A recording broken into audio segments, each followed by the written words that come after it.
आमदार बच्चू कडू यांच्या प्रहार संघटनेने या विधानसभा निवडणुकीमध्ये 20 उमेदवार उतरवण्याचा निर्णय घेतला। मग ते महायुतीसोबत असो किंवा महायुती व्यतिरिक्त असो, बच्चू कडू आपल्यासोबत आहे।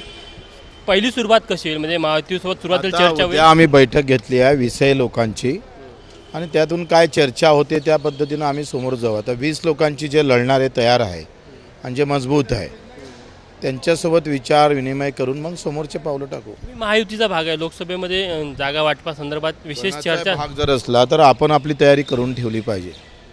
जर नाही कोणाचा सपोर्ट भेटला, हात भेटला, तर आपण खुद उडी टाकून नैया पार केली पाहिजे। महायुतीचा भाग म्हणून काय अपेक्षा आहे मग तुम्हाला, किती जागेची अपेक्षा आहे? आता आम्ही तर 20 जागा लढतो आहे, त्यांनी ठरवावं किती द्यायचं ते।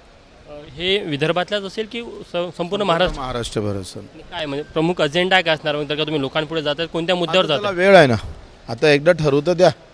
स्वातंत्र्य लढायचं, युतीत जाऊन लढायचं का आघाडीसोबत लढायचं, जे काय असेल ते एकदा ठरवू द्या। उद्या आमची मीटिंग आहे, उद्या मीटिंग झाल्यानंतर सगळ्याचा विचार विनिमय होईल। 20 मतदारसंघातले लोक आम्ही बोलावून ठेवले आहे, जे लढण्यासाठी इच्छुक आहेत, ज्यांचा काम आहे ते सोबत घेऊन। करत असताना तुम्हाला समांतरपणे महायुतीसोबत बोलणी करावं लागेल, त्यांची काय भूमिका आहे महायुतीच्या नेत्यांची? स्वतः काही बोलणी करणार नाही, त्यांना वाटलं तर आम्हाला आमंत्रित करावं, आम्ही बोलू। नाही तर तुमची तयारी असेल? हां हां, 20पेक्षा जास्त जागा होऊ शकतात वेळेवर, काही लोकांनी वेळेवर ज्यांना तिकीट भेटले नाही त्याच्यासाठी प्रहार खाली आहे। बंडखोरांसाठी प्रहार असेल? बिलकुल। बंड हे देशाला दिशा देणारं असतं। छत्रपतीनं बंड शहाजीराजांच्या विरोधात केलं, आदिलशहांच्या विरोधात केलं। म्हणजे शहाजी आदिलशाहीकडे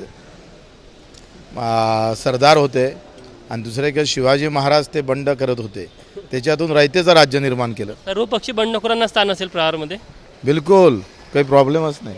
आपण बघू शकतो की बच्चू कडू यांनी जी भूमिका घेतलेली आहे त्यावरनं स्पष्ट संकेत मिळतात की पुढील काळामध्ये विधानसभेच्या निवडणुकीच्या काळामध्ये बच्चू कडू आणि त्यांच्या प्रहार पक्षाची काय भूमिका असणार आहे।